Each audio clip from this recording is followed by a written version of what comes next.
নাঙ্গলকোটে শিক্ষকের বিরুদ্ধে অপপ্রচারের প্রতিবাদে সংবাদ সম্মেলন ও মানববন্ধন। দেশ বাংলা নিউজ 24, সময়ের সাথে তারুণ্যের পথে।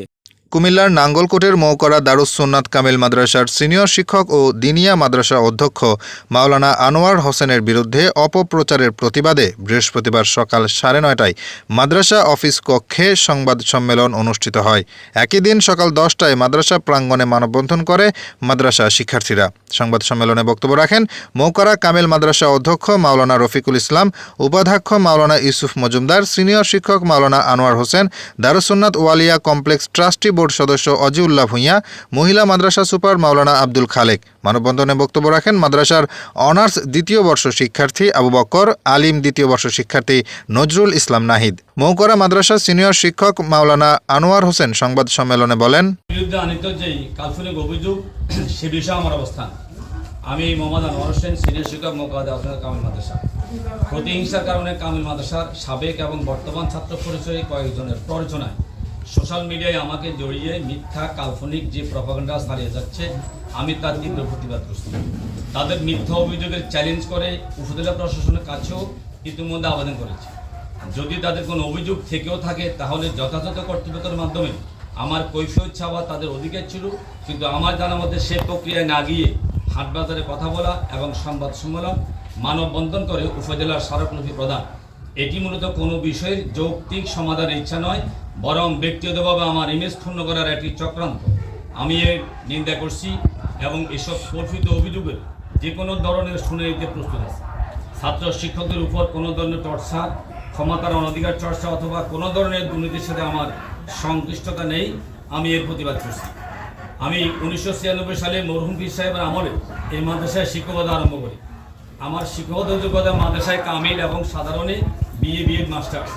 একটি ফাজিল মাদ্রাসার ভাইস প্রিন্সিপাল পদে আমার নিয়োগ দেওয়া হলেও মরহুম পীর সাহেবের নির্দেশেই আমার যাওয়া না হয়ে এখানে থাকতে হয়েছে।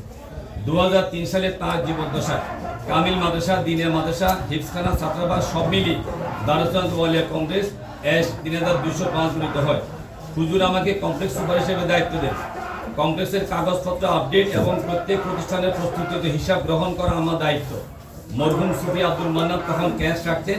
আমার বাড়িঘর তখনকার সময়ের করা। 2006 সালে হুজুর ইন্তেকাল করেন। ছাত্ররা আলিয়া থেকে বোর্ড পরীক্ষা দেয়। আলিয়া এবং নিজেদের মিশ্রিত সিলেবাস, সেই নিয়ম কানুন অনুসরণ করা হয়। আমি আলিয়া মাদ্রাসার নির্ধারিত ঘন্টা করেই বাকি সময় দিনিয়া পরিচালনা করি। এটি আমার অবৈতনিক দায়িত্ব। ট্রাস্টির পরামর্শে আলিয়া মাদ্রাসার অধ্যক্ষ মহোদয় এই সুযোগ দেন। উল্লেখ্য, মহিলা শাখায় আলিয়ার 2 জন সেটিয়াভাবে রয়েছেন। আমি তো আলিয়া আমার ঘন্টা করেই থাকি। বর্তমানে দিনিয়া ছাত্র সংখ্যা আলিম পর্যন্ত 470। এবছরও ষষ্ঠে 66, সপ্তমে 37, অষ্টমে 66, নবমে 44, দশমে 47, আলিম প্রথম 24 এবং আলিম দ্বিতীয় 24 জন ছাত্র দিনিয়া থেকে আলিয়া রেজিস্ট্রেশন করেছে। এই জন্য আলিয়া থেকে কোনো অনুদান নেওয়া হয় না। দিনিয়া ছাত্রদের বেতন থেকে শিক্ষকদের প্রতি মাসে 1,70,000 বেতন দিতে হয়। কমপ্লেক্স পরিচালিত প্রতিষ্ঠানগুলোর আয় ব্যয় স্ব প্রতিষ্ঠান নিয়ন্ত্রণ করে। প্রতিষ্ঠানের প্রধান রসিদ এবং বাউচার ব্যবহার করে হিসাব প্রস্তুত করে মাসের শেষ কমপ্লেক্স অফিসে পাঠান। ট্রাস্টের ডিজি অনুমোদন করেন এবং সুপার হিসেবে আমি পরবর্তীতে সামগ্রিক হিসাব প্রস্তুত করে ট্রাস্ট বোর্ড মিটিং উপস্থাপন করি। ট্রাস্টের পরিচালক অডিট হিসাব অডিট করেন। বাৎসরিক হিসাব বোর্ড সভা অনুমোদন হয়। সর্বশেষ অডিট পারমের অডিট রিপোর্ট জয়েন্ট স্টক কার্যালয়ে জমা দেওয়া হয়। এই প্রক্রিয়ায় কোনো অসদুপায় অবলম্বন করার কোনো সুযোগ আমার নেই। ছাত্রাবাসের খাবার নিয়ে যে পর্যায়ের অভিযোগ রয়েছে, বর্তমানে এটি মূলত ভিত্তিহীন। আগের তুলনায় বেশ পরিবর্তন হয়েছে। এরপরেও অনেক প্রতিকূলতা এবং সীমাবদ্ধতা রয়েছে। সমৃদ্ধ উদ্যোগে এই সমাধান পর্যায়ক্রমে করা যেতে পারে। ভবন ব্যবহার এবং অন্যান্য বিষয়গুলি আমার একটা বহির্ভূত বিষয়। এগুলি ট্রাস্ট ও সকল প্রতিষ্ঠানের সম্মিলিত বিষয়। অভিযোগ আমলে নিয়ে যৌক্তিক দাবি সমাধানে ট্রাস্ট বোর্ড ও সকল প্রতিষ্ঠানের কর্তৃপক্ষ সম্মিলিত উদ্যোগ গ্রহণ করতে পারে। লিল্লা টাকা পয়সা নিয়ে যে ধরনের ডামাডোল পেটানো হচ্ছে, আসলে সেরকম নয়। আন্দোলনকারীদের কাছে যদি তাদের জানা মতে তাদের নিজেদের দেওয়া অথবা তাদের মাধ্যমে দেওয়া কোনো তথ্য থাকে, তাহলে সেটি যে কারো মাধ্যমে চেক করুক সেটি ব্যবহার অথবা অপব্যবহার হয়েছে কিনা। অনুমান নির্ভর কোনো দায়িত্ব অভিযোগ দাঁড় করিয়ে পরিস্থিতি ঘোরাটে করা প্রতিষ্ঠানের শুভাকাঙ্ক্ষীদের জন্য কাজ নয়। এটি দরবার ও প্রতিষ্ঠান বিরোধী গোষ্ঠীর চক্রান্ত, ব্যক্তিগত স্বার্থ উদ্ধার ও প্রতিহিংসা এবং প্রাতিষ্ঠানিক ঈর্ষাবরণ ব্যক্তিদের একটি সংঘবদ্ধ পদক্ষেপ। আমি সংক্ষেপে আপনাদের সময় নষ্ট করে আমার কথাগুলো বলছি। মানববন্ধনে বক্তারা বলেন, দরবারের এই গত 50 বছরের ইতিহাসের মধ্যে যবে থেকে এই প্রতিষ্ঠান শুরু হয়ে আসছে, মাওলানা আনোয়ার হোসেনের একক নেতৃত্বে এবং বিশ্বাবুজু সহ এই ট্রাস্ট কমিটি, মাদ্রাসা কমিটি, মাদ্রাসা পরিচালনা কমিটির সকলের তত্ত্বাবধানে দরবারের প্রত্যেকটা সিদ্ধান্ত গ্রহণ করা হয়। এখানে কোনো ব্যক্তিগত সিদ্ধান্ত গ্রহণ করা হয় না।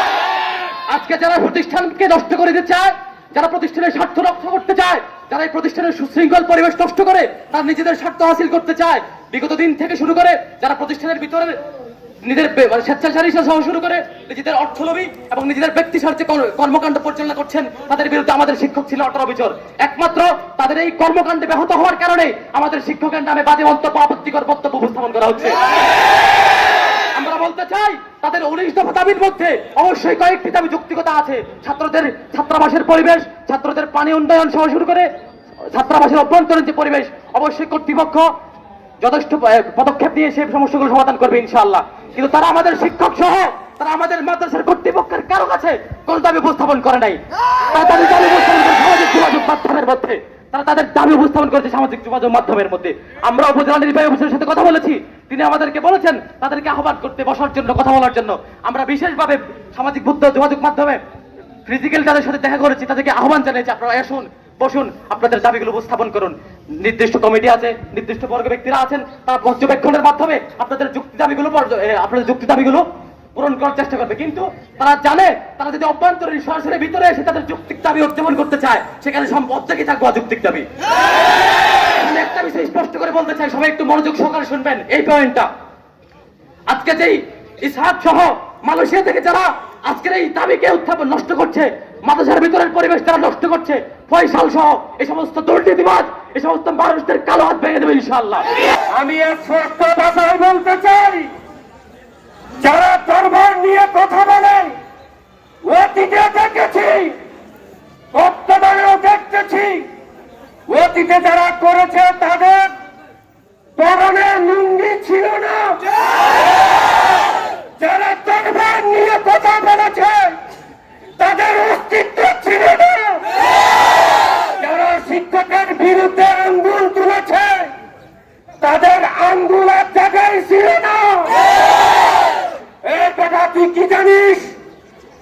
2020 সালে আমি দেখেছি ভয়াবহ করোনাক্রান্ত মানুষরা যখন একে অপরকে চিনত না, তখন আমার অধ্যক্ষ মাওলানা আনোয়ার নতুন বাড়ি হুজুর সকাল 7টায় অফিস করতেন, রাত 9টায় মাদ্রাসা থেকে বাসায় ফিরে যাইতেন। এই বেটা তোর কত বড় সাহস, আমার শিক্ষকের বিরুদ্ধে তুই আঙ্গুল তোলা, কোন জায়গায় তোর সাহস পাইলি বেটা?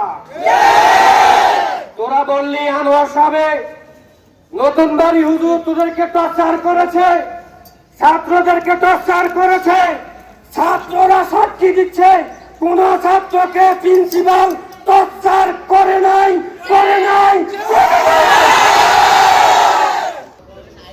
আপনারা যদি ঠান্ডা না হন, যদি আমার শিক্ষকের পা ধরে যদি ক্ষমা না চান, আমি বললাম আপনাদের এই বিচার এই দুনিয়ার জমিনে থেকে হবে।